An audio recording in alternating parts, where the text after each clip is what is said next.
നമസ്കാരം. 2 മിനിറ്റ് വാർത്തകളിലേക്ക് സ്വാഗതം.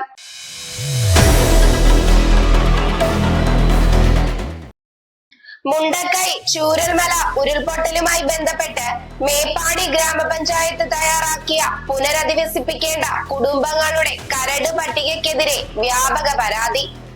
ദുരന്തം നേരിട്ട് ബാധിച്ച പലരും പട്ടികയിൽ നിന്നും പുറത്തായതായും 20 വർഷം മുമ്പ് മാറി താമസിച്ചവരടക്കം ഇടം നേടിയതായും ആരോപണമുണ്ട്. പുഴയുടെ 50 മീറ്റർ ദൂരപരിധിയിലുള്ളവരെ മാത്രം പട്ടികയിൽ ഉൾപ്പെടുത്തിയതിനെതിരെയും ദുരന്തബാധിതർ കടുത്ത എതിർപ്പ് പ്രകടിപ്പിക്കുന്നു. മുനമ്പം ഭൂമി പ്രശ്നത്തിൽ ജുഡീഷ്യൽ കമ്മീഷനെ വെക്കാനുള്ള സർക്കാർ തീരുമാനത്തോട് വിയോജിപ്പെന്ന് വ്യക്തമാക്കി പ്രതിപക്ഷ നേതാവ് VD സതീശൻ.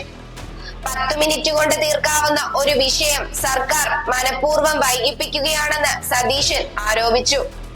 ഇതിലൂടെ സമൂഹത്തിൽ ഭിന്നിപ്പുണ്ടാക്കാൻ ശ്രമിക്കുന്ന സംഘപരിവാർ ശക്തികൾക്ക് സർക്കാർ തന്നെ അവസരം ഒരുക്കിക്കൊടുക്കുകയാണെന്നും അദ്ദേഹം പറഞ്ഞു.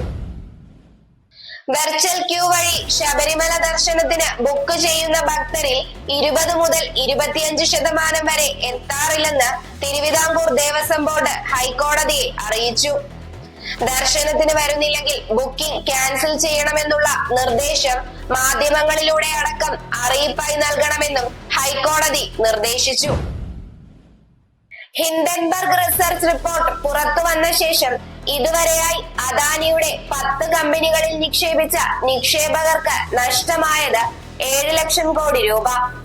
അമേരിക്കയിൽ കൈക്കൂലി കേസ് കൂടി ചുമത്തപ്പെട്ടതോടെ ഓഹരി വിലയിലുണ്ടായ കനത്ത ഇടിവ് സംഭവിച്ചതുകൂടി ഉൾപ്പെടുത്തിയ ശേഷമുള്ള കണക്കാണിത്.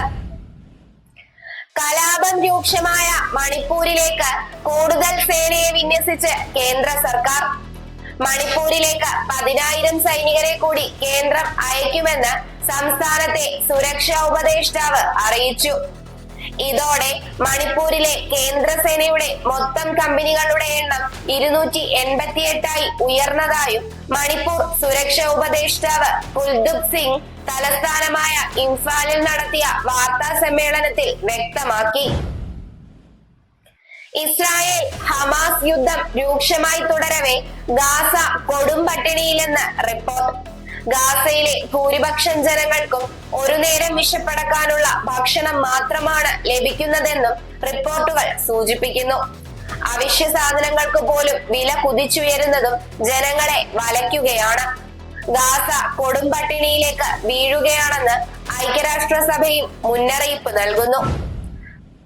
വാർത്തകൾ അവസാനിച്ചു. നന്ദി, നമസ്കാരം.